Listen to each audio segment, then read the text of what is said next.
இப்போ டைவர்ஸ் சுலபமாயிடுச்சு. இதுவே 25 வருஷம் முன்னாடி ஒரு சீனில் வரும், மாப்பிள்ளை லஞ்சம் வாங்குறா, ஐயோ லஞ்சம் வாங்குறாரா, இந்த கல்யாணத்தை நிறுத்துறீங்க. இப்போ என்ன ஆகுது சீனு, மாப்பிள்ளை ஏதாவது மேல் வருபடி உண்டா, இல்லைன்னா எப்படி உங்களை நம்பி பொண்ணை கொடுக்குறதுன்னு சீன் வருது. அப்போ அதனால் லஞ்சம் வாங்குறத ஊக்குவிக்கிறது ஒன்றும் இல்லை, சமுதாயத்துடைய மாற்றங்கள் இது. இன்றைக்கி பாலச்சந்திரன் மாதிரி படங்கள் இருக்கிறாங்க. இப்போ இறைவி படம் வந்திருக்கு, என்ன பிரச்சனை இருக்குது? வழக்கமாக எல்லா புருஷங்களும் பொண்டாட்டி அறையிற மாதிரி தான் சீன் வரும்.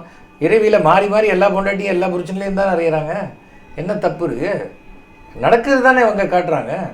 ஆனால் நடக்கிறத காட்டுறவங்கிறதுனால ஒரு 7 கொலை ஒருத்தர் செய்கிறாரு, ஒருத்தர் யாரோ ஒரு இடத்துல செய்கிறாருன்னா அது ஒரு பத்திரிகையில் 8வது பக்கத்தில் வருதுன்னா அதை பார்த்துட்டு டீட்டெயிலாக ஒரு படம் எடுத்தால் அதை பார்த்துட்டு ஒருத்தர் 80 கொலை பண்ணக்கூடிய அளவுக்கு ஆகிடும். இல்லை அதை பார்த்துட்டு 80 பேர் கொலை பண்ணக்கூடிய சூழல் வந்ததுன்னா அதை தடை செய்யறதுக்கு உண்டான நடவடிக்கை எடுக்கணும். இல்லை அதை மிகைப்படுத்தாமல் காட்டுறதுக்கு உண்டான காட்சிகளை அமைக்கிற மாதிரி தான் இருக்கணும். சென்சார் இப்போது ஷியாம் பெனகல் கமிட்டி சொல்லியிருக்காங்க, சர்டிஃபிகேட் மட்டும் கொடுங்க.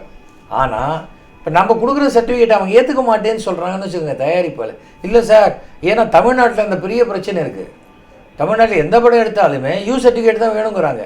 ஏன்னா யூ சர்டிஃபிகேட் இருந்தால் தான் தமிழக அரசினுடைய டேக்ஸ் ஃப்ரீ கிடைக்கும். அப்போ டேக்ஸ் ஃப்ரீ கிடைக்குங்கிறதுக்காக யூ சர்டிஃபிகேட் இப்போ நான் மணல் கயிறு 2 எடுக்கிறேன், அது யூ சர்டிஃபிகேட் படம் தான். அதில் ஒரு வல்காரிட்டி கூட வரக்கூடாதுன்னு பார்த்துட்ருக்கேன். நான் இது வரைக்கும் ஒரு 2 படம் தயாரிச்சிருக்கேன், ஒரு படம் இயக்கியிருக்கேன். அந்த 3 படமும் யூ சர்டிஃபிகேட், நோ கட்ஸு. ஏன்னா சென்சாரில் போனால் எதை அப்ஜெக்ட் பண்ணுவாங்கன்னு தெரிஞ்சுக்கிட்டே நான் படம் எடுக்கும்போதே அந்த மாதிரி வசனங்கள் இல்லாமல் நான் செய்கிறேன். ஜாக்கி சான்னு நாய் பேர் வச்சு என்ன தப்பு என்ன இருக்குது? டாமின்னு வைக்கிறோம். அப்போ அமெரிக்காவில் எத்தனை பேர் டாமின்னு இருக்கான்? இதெல்லாம் ஒன்றுமே தப்பு கிடையாது. நம்மளை பொறுத்த வரைக்கும் நமக்கு தெரிந்த பெயர்கள், நமக்கு ஒரு ஒரு ஒரு மகாத்மா காந்தி ஒயின்ஸுன்னு இன்றைக்கும் எல்லா ஊர்லேயும் இருக்குது. காந்தி ஒயின்ஸு சினிமாவில் வைக்க முடியுமா? வைக்க முடியாது. அதுக்கு சொல்கிறோம், நாய் குறுக்க போனாலே அதுக்கு சர்டிஃபிகேட் வாங்குங்கிறாங்க. அதுவே என்ன பண்ண முடியும் சொல்லுங்கள்? நாங்கள் அந்த நாயை துரத்தின்னு போய் ஐயோப்பா நான் ஒன்றுமே பண்ணலாமா, நீயே தானே அந்த பக்கம் போனேன்லாம் எழுதி வாங்க முடியுமா? சில சமயம் சில அரசாங்க ரூல்கள் இப்படி தான் இருக்குது. லிவிங் டுகெதரே இல்லை அந்த படம் ஆக்சுவலாக.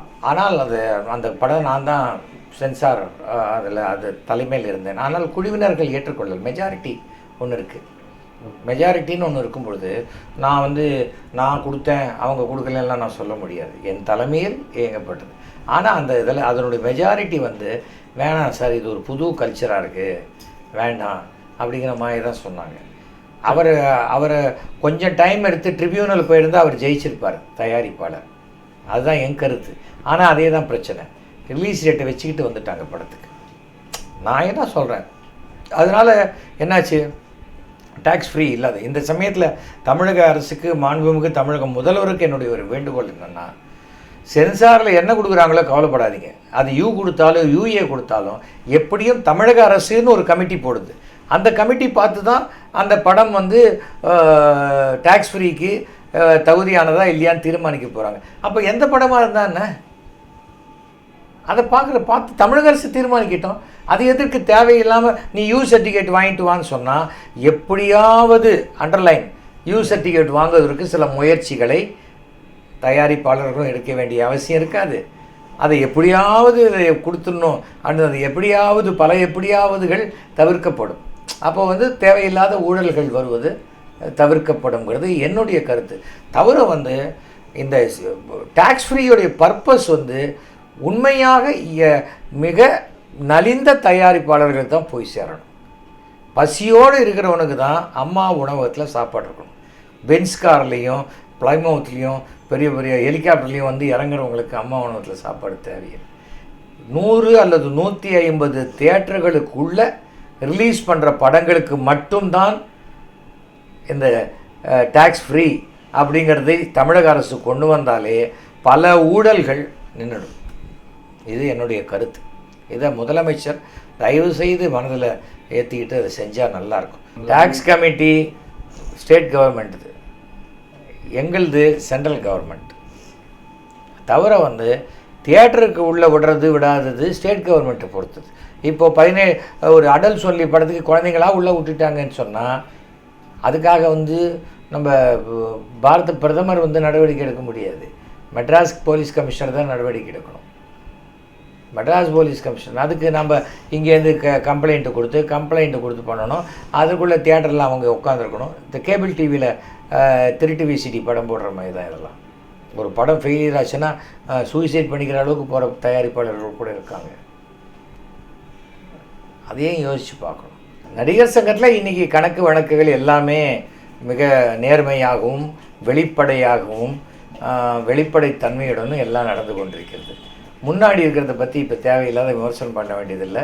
ஆடிட்டிங் போயிருக்கு. அந்த ஆடிட்டிங் போயிட்டு வந்தோன்னா அதில் எவ்வளோ ஊழல் நடந்திருக்கு என்னன்னு தெரிஞ்சோன்னா அது சட்ட ரீதியான நடவடிக்கை இருக்கும். ஏங்க இப்போ 9 கோடி ரூபா இப்போ நடிகர் சங்க கடனையே அடைக்க முடியாது, கட்டணமே கட்ட முடியாது. எத்தனை கேஸ் இருக்குதுன்னு சொன்னாங்க. கேஸ் விட்ரா ஆச்சு. நடிகர் சங்க இடத்த அந்த 2.5 கோடி ரூபா கொடுத்து மீட்டுட்டு இப்போ 9 கோடி ரூபா கிரிக்கெட் மேட்ச் வச்சு சம்பாதிச்சுட்டு அந்த கடனையும் அடைச்சிட்டு இப்போ பாக்கி பணத்தை பேங்க்கில் போட்டு வச்சுட்டு அடுத்தது பில்டிங் கட்டுறதுக்கு என்ன பண்ணணுமோ அந்த ப்ராசஸ் போயிட்டுருக்கு. அந்த ப்ராசஸ் என்ன, பில்டிங் கட்டுறதுக்கு இப்போ பிளான் எல்லாம் அப்ரூவ் ஆகிடுச்சு. இப்போ அந்த பிளான் எக்ஸிக்யூட் பண்ணுறதுக்கு ஓப்பன் டெண்டர் விட்டாகணும். யார் ஓப்பன் டெண்டர், யார் நல்ல ஸ்டாண்டர்டாக பண்ணுறாங்கன்னு. அதுக்காக குறைச்ச காசில் யார் பண்ணுறாங்கன்னு பண்ண முடியாது. இந்த ஸ்டாண்டர்ட் மெட்டீரியல்ஸில் யார் குறைச்சலான பணத்தில் பண்ணுறாங்க அப்படின்னு தான் பார்க்கணும். இல்லைன்னா கட்டின அப்புறம் விழுந்துருச்சுன்னா யார் பதில் சொல்கிறது? ஸோ அதெல்லாம் இருக்குது. அப்புறம் அதுக்கு சிஎம்டி அப்ரூவல் போகணும். அந்த மாதிரியான விஷயங்கள் டக்குன்னு சினிமாவாக ஒரு பாட்டு முடிகிறதுக்குள்ளே பெரிய மாளிகையெல்லாம் கட்டி முடிக்கிறதுக்கு ஆகும், ஒரு 2 வருஷம் ஆகும். சீக்கிரம் கட்டணுங்கிறது தான் ஆசை. ஏன்னா இந்த பில்டிங் கட்டி முடித்தா தான் விஷால் கல்யாணம் பண்ணி பண்ணுறாரு. அதுக்காக சீக்கிரம் கட்டி முடிக்கணும்னு நினைக்கிறோம். திருட்டு விசிடி வந்துடக்கூடாதுங்கிறதுல மிகப்பெரிய முயற்சி இன்றைக்கி எடுத்துக்கிட்டு இருக்கிறது விஷாலில் நிறைய பேர் அவர் எப்படி செய்யலாம்னு சொல்கிறாங்க. திருட்டு விசிடிங்கிறது என்னென்னா இன்னொருத்தருடைய சொத்தை திருடுற மாதிரி. அதை முதல்ல தெரிஞ்சுக்கணும். 120 ரூபா டிக்கெட் விற்கிறீங்களே அப்படின்னா அதுக்காக சினிமா பார்க்காத வேணா இருக்கலாம், அதுக்காக 30 ரூபாய்க்கு டிவிடி பார்த்துட முடியுமா? அது என்ன, அது தெரிந்தோ தெரியாமலோ எதெல்லாம் சட்ட மீறல்களோ அதெல்லாம் சில சமயம் போலீஸுக்கு வருமானமாக போயிடுது. அதுதான் கொஞ்சம் தப்பாக இருக்குது. போலீஸ் மிக கடுமையாக இருந்து, சட்டம்லாம் கடுமையாக இருக்குது, தண்டனை மிக கடுமையாக இருந்தால், ஏன்னா இதே திருட்டு விசிறியே ஆந்திராவில் வரல, கேரளாவில் வரல, கர்நாடகாவில் வரல, தமிழ்நாட்டில் மட்டும் வருதுன்னா என்ன அர்த்தம்? முதலமைச்சர் தன்னுடைய பவரை பயன்படுத்தி அவங்க நினச்சிட்டாக்க ஒரு விசிடி கூட வராது. விசிடி இப்போ வருது இல்லை, எல்லாம் டிவிடி தான் வருது. எல்லாம் 5.1 சவுண்டோடு வருது. சென்சார் போர்டுக்கு ஆக்சுவலாக நீங்கள் ஒரு படம் எடுத்திருக்கீங்க அப்படின்னு சொன்னாக்க அதை வெப்சைட்டில் ஃபஸ்ட்டு நீங்கள் இது பண்ணணும். படத்தை இல்லை, அந்த படத்துடைய டைட்டில் அதெல்லாம் போட்டு சென்சாருக்கு அப்ளை பண்ணணும். அது ஒரு கியூ சிஸ்டத்தில் வந்துடும். அந்த கியூ சிஸ்டம் வரும்பொழுது உங்களை சென்சாருக்கு அழைக்கும் பொழுது அந்த சர்டிஃபிகேட் இப்போ பேப்பர்ஸ் வச்சுக்கிட்டு உங்களுக்கு நீங்கள் தியேட்டரில் படம் போட சொல்லுவாங்க.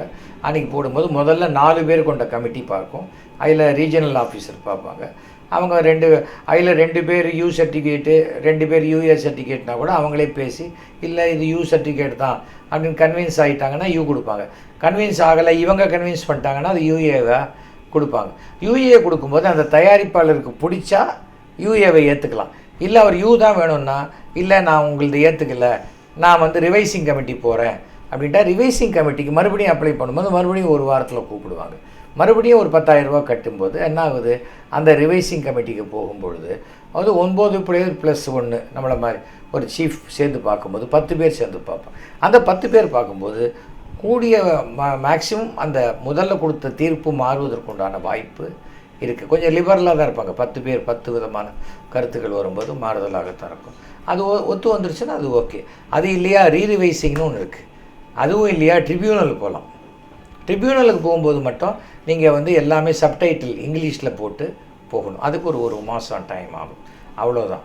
இங்கே தடை பண்ணப்பட்ட படங்கள் ட்ரிபியூனல் போய் அங்கேயும் சில கட்டுகள்லாம் கொடுத்து ரிலீஸ் இப்போ ஆகிருக்கு. அதனால் ஒன்றும் நமக்கு கோர்ட்டு மாதிரி தான் இது கொஞ்சம் அரசியலாக்கப்பட்டதுனால இது பரபரப்பாயிடுச்சு. அவ்வளோ க்யூவில் முன்னாடி இருக்கிறவங்க கிட்ட நான் ஒரு 2 நாள் லேட்டாக கூட பார்த்துக்கிறேன் அப்படின்ட்டு ஒரு லெட்டரை வாங்கிட்டு பின்னாடி இருக்கிறவங்க வந்துட்டால் அவங்களுக்கு அந்த ப்ரியாரிட்டி கொடுப்பாங்க. அதுக்கு பதிலாக இப்போ என்ன பண்ணியிருக்கோம், தக்கல் முறை கொண்டுறதுக்கு ஏற்பாடு பண்ணிகிட்ருக்கோம்.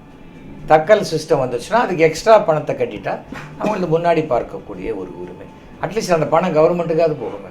இந்தியன் சினிமாட்டோகிராஃபிக் ஆக்ட் 1952 and 83 அதற்கு ஏற்ப சட்டங்கள் இயற்றப்பட்டு அந்த சட்டங்கள் பாராளுமன்றத்தினால் அங்கீகரிக்கப்பட்டது தான் இன்றைக்கி CBFC, central board of film certification.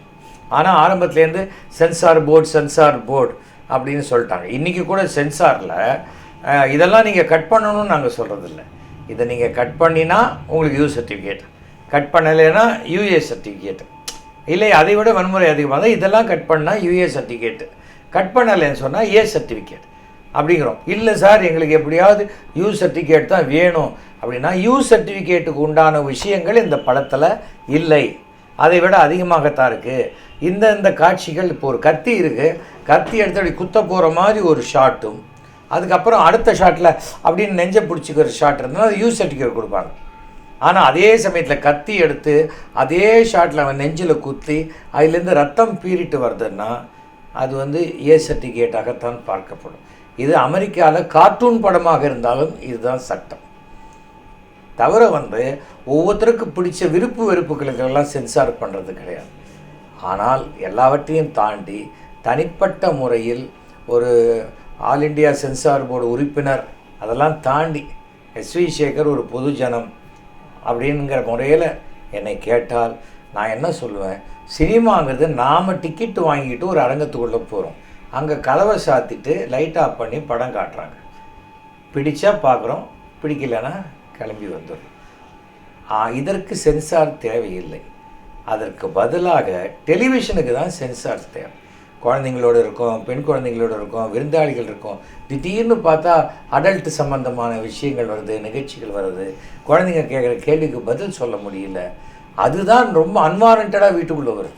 சென்சாருங்கிறது தேவை என்றால் தொலைக்காட்சிகளுக்கு தான் சென்சார் தேவை. ஆனால் சினிமாவுக்கு சென்சார் இருக்குது. இது வந்து தியேட்டரிக்கல் சென்சார். நாளைக்கு அவரே அந்த படத்தை தியேட்டர்லேயே போட போகிறதில்ல. அவர் பாட்டுக்கு ஒரு வீட்டுக்குள்ளே தனிப்பட்ட முறையில் எல்லாருக்குமே ஒரு டிவிடி எடுத்து கொடுத்துட்றாரு, இல்லை யூடியூப்பில் போடுறாருன்னா சென்சார் தேவையே கிடையாது. எந்த ஒரு விஷயத்தையுமே ரொம்பவும் உணர்ச்சி வசப்பட்டு பார்க்க வேண்டிய அவசியம் இல்லை. சென்சார் போர்டு உறுப்பினர்கள் அவங்க யாருன்னா அவங்களும் சமுதாயத்திலேருந்து வந்த ரெப்ரசன்டேஷன் தானே. இசி கமிட்டின்னு ஒன்று இருக்குது, எக்ஸாமினேஷன் கமிட்டி, அதில் 4 பேர் போவாங்க. அந்த 4 பேரில் 2 பேர் கண்டிப்பாக பெண்களாகவும் 2 பேர் ஆண்களாகவும் அப்புறம் ரீஜனல் ஆஃபீஸராக இருப்பாங்க.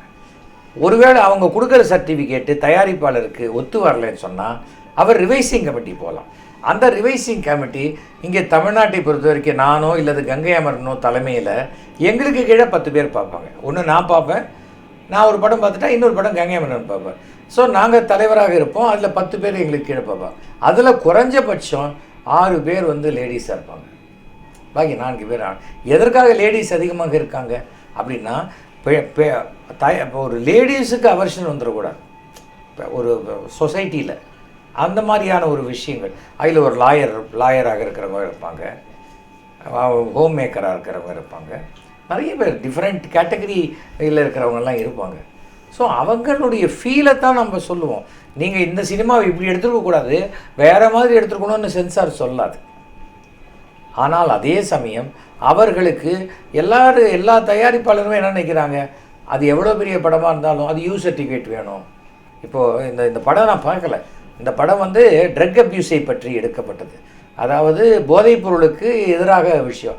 ஆனால் இதே போதைப் பொருள் என்பது இப்போ cigarette smoking is injurious to health அப்படின்னு போடுறாங்க. ஆனால் அவன் அந்த சிகரெட் குடிச்சிட்டு இப்போ இந்த சிகரெட் குடிக்கும்போது என்னமா ஐடியா வருது, இந்த சிகரெட் குடித்தா அப்படியே பிரமாதமாக இருக்குன்னா அதை கட் பண்ண தான் சொல்லுவோம்.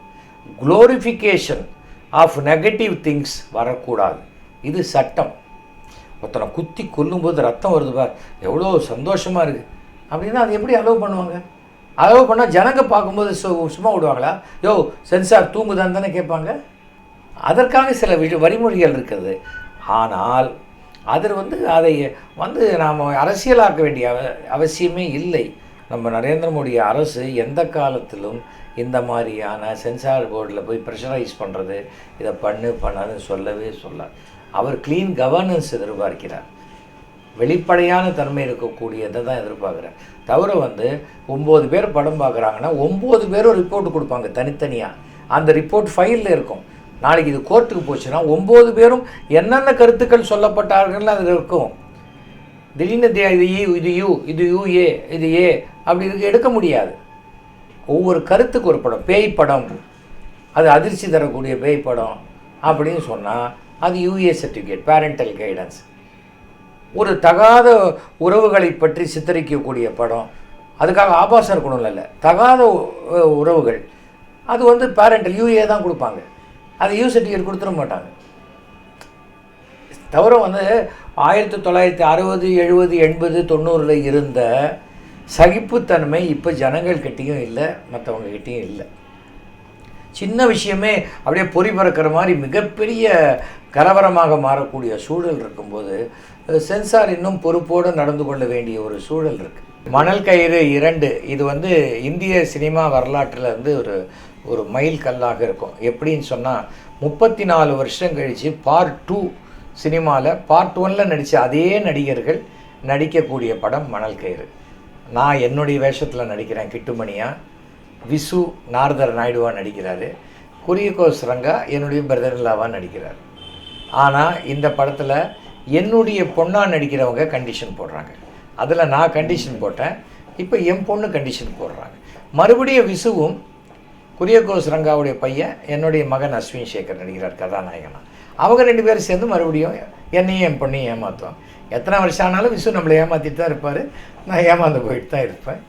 இது வந்து ரொம்ப ஹிலேரியஸான ஒரு படமாக வந்திருக்கு. இந்த படம் வெளிவந்த பிறகு எப்படி ஒவ்வொரு ஜானர் இப்போ கொஞ்ச நாள் பேய் படம் வந்தது, அதுக்கு முன்னாடி ஒரே கிராமத்து படம், குத்து வெட்டு, ஒரு கோடு போட்ட அண்டர்வேரு, கையில் பட்ட சாராயம், இப்படிலாம் ஒரு குரூப் இருந்தது.